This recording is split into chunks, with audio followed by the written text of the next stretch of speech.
Hello friends, welcome to SSC coaching centre. दोस्तों, आज के वीडियो में हम देखेंगे रीजनिंग के प्रश्न। तो प्रश्न यहाँ पर स्क्रीन पर लिखा हुआ है।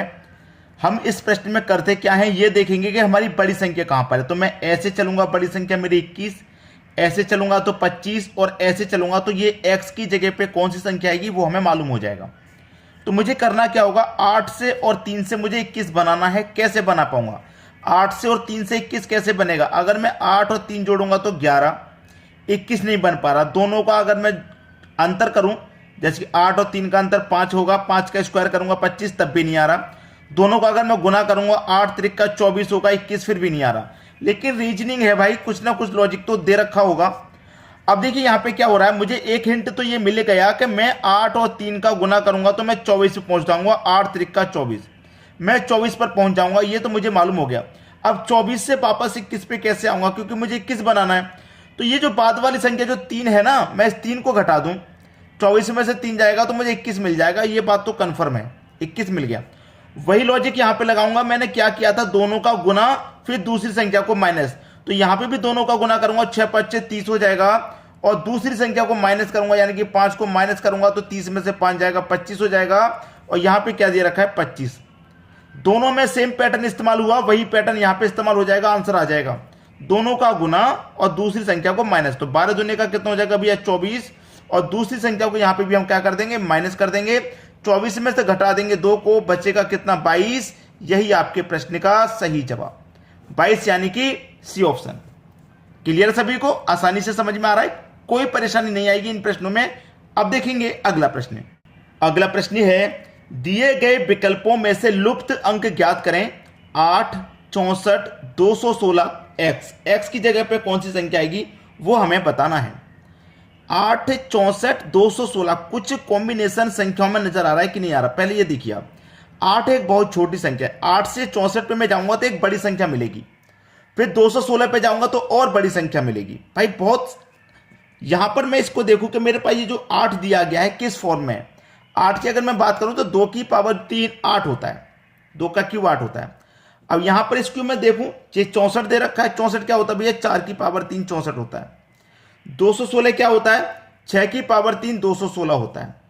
तो यहां पर कौन सी संख्या आएगी भाई, 2 का क्यूब, 4 का क्यूब, 6 का क्यूब, फिर उसके बाद 8 का क्यूब। भाई 2 का क्यूब दे रखा है, 4 का क्यूब, 6 का क्यूब, 8 का क्यूब। 8 का क्यूब कितना होता है, 8 का क्यूब अगर आप करेंगे तो 512 होता है। यही आपका आंसर हो जाएगा 512, यानी कि बी ऑप्शन आपके प्रश्न का बिल्कुल सही जवाब। आसानी से समझ में आ गया होगा। अब देखेंगे अगला प्रश्न। अगला प्रश्न है, यहां पर प्रश्न देखेंगे, 3 संख्या दी गई है, यहां पर ये रही, मुझे क्वेश्चन मार्क दे रहा, ये रहा, एक्स का मान मुझे फाइंड करना है। यहां पे एक्स का मान फाइंड करना है। तो यहां पे 125 कैसे आया, यहां पे 8 कैसे आया, तभी तो फाइंड कर पाएंगे। तो मुझे 8 बनाना है, तो 27 का और 1 का कुछ करना पड़ेगा जिससे 8 बने।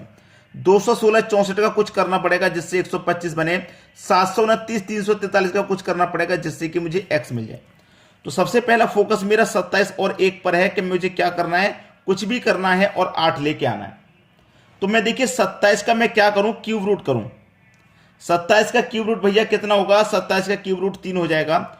और 1 का भी अगर मैं क्यूब रूट करूं तो 1 का क्यूब रूट क्या होता है, 1। तो 3 और 1 दोनों को जोड़ दीजिए, कितना हो जाएगा, 4। और 4 में दे दो 2 से डिवाइड, तो कितना बचेगा, 2। और 2 की पावर 3 कितना होता है, 8। आई बात समझ में या नहीं आई? दोनों का मैंने क्यूब रूट कर दिया, 3 और 1 मिला, दोनों को जोड़ेंगे तो 4 होता है। 4 में 2 से डिवाइड कर दो, जितनी बार डिवाइड गया उसकी पावर 3 कर दीजिए, मिल गया। वही यहां पे करेंगे तो आसानी से समझ में आ जाएगा। इसका भी स्क्वायर रूट करो तो 216 का स्क्वायर रूट भैया कितना होता है, 6 होता है। ठीक है, 64 का स्क्वायर रूट करेंगे कितना होता है, क्यूब रूट करना है तो कितना होता है भैया, 64 का 4 होता है। अब 6 ये 4 ये कितना हो गया, 10। 10 में क्या करेंगे, 2 से डिवाइड कितनी में जाएगा, 5 बार, 5 की पावर 3 कर दो। 5 की पावर 3 होता है 125, जो कि यहां दिया गया है। बस वही यहां पे कर देना। इसका भी क्यूब रूट निकालो, 729 का क्यूब रूट 9 होता है, और 343 का भी क्यूब रूट निकालेंगे तो 7 होता है। 9 और 7 कितना हो जाएगा, 9 और 7 हो जाएगा भैया 16। 16 में 2 से डिवाइड देंगे, 8 बार जाएगा, और 8 का क्यूब कितना, 512। यह आपके प्रश्न का सही जवाब, जो कि सी ऑप्शन में दिया गया है, बिल्कुल सही जवाब है। आसानी से समझ में आ गया होगा। अब देखेंगे हम अगला प्रश्न। अगला प्रश्न है, यहां पर आपको एक सर्कल दिया गया है। सर्कल में क्या है, 4 अलग अलग संख्या हैं। 5, 6, 126 और x। इस x के स्थान पर क्या आएगा यही आपको बताना है। सबसे पहला तरीका होता है सर्कल वाले प्रश्न में कि आप आमने सामने रिलेशन बनाएं। इस तरीके से आमने सामने, जैसे 5 के सामने 126 है तो 5 के सामने 126 है तो क्या बन पाएगा? बिल्कुल बन पाएगा, क्योंकि 5 का अगर आप क्यू करते हैं तो कितना होता है? 125। 125 होता है 5 का क्यू, उसमें आप 1 जोड़ दें तो आपको मिल जाएगा 126। ऐसे ही 6 का क्यू कर दीजिए। 6 का अगर आप क्यू करें तो 216 होता है, और यहां पर 1 जोड़ा था क्यू में तो यहां पर भी 1 जोड़ दीजिए तो कितना हो जाएगा? 217 हो जाएगा। यानी कि सी ऑप्शन बिल्कुल सही जवाब हो जाएगा आपका। बात समझ में आ गई? अब देखेंगे अगला प्रश्न। अगला प्रश्न है बहुत ही इंपॉर्टेंट प्रश्न और बहुत ही अच्छा प्रश्न है। नॉलेज लेवल 18, 27, 96, मतलब नीचे की तरफ मेरी बड़ी संख्या है और मेरा क्वेश्चन मार्क क्या है? ये रहा। यहां पे कौन सी संख्या आएगी? एक्स के स्थान पर क्या आना है ये आपको बताना है।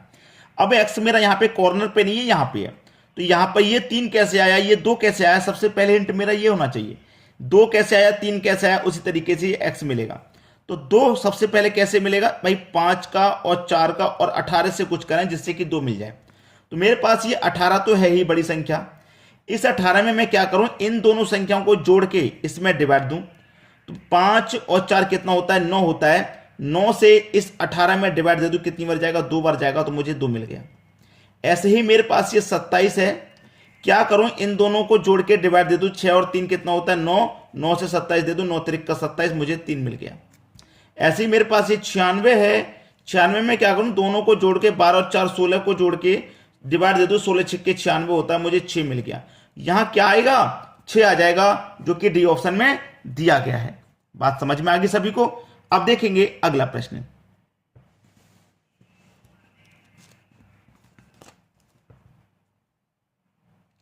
अगला प्रश्न है यदि स्टेबल का कूट हो इतना और लेबर का कूट हो इतना, बोतल का कूट क्या होगा? ध्यान से देखिएगा, हमसे पूछ रहा है बोतल का।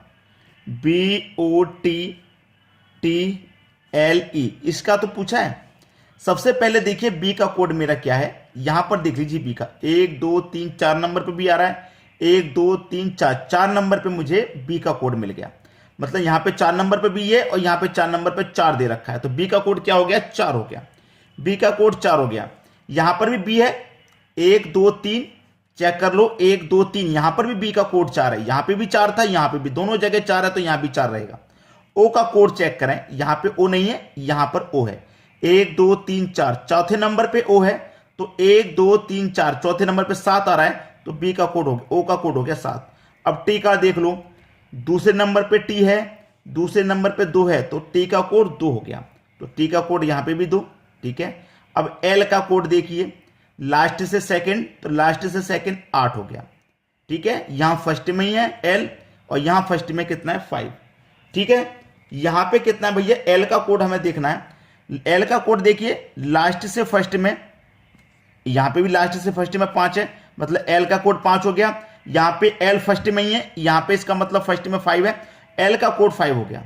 ई का देख लीजिए, बस खत्म, लास्ट में ई आ रहा है, लास्ट में 6 आ रहा है, ई का कोड 6 मिल गया आपको। सही जवाब 47 22 56, 47 22 56, यानी कि पहला ही ऑप्शन आपका सही जवाब है। उम्मीद करूंगा कि सभी को प्रश्न आसानी से समझ में आ गया है, आसानी से कोई प्रॉब्लम नहीं होगी। ठीक है दोस्तों, धन्यवाद।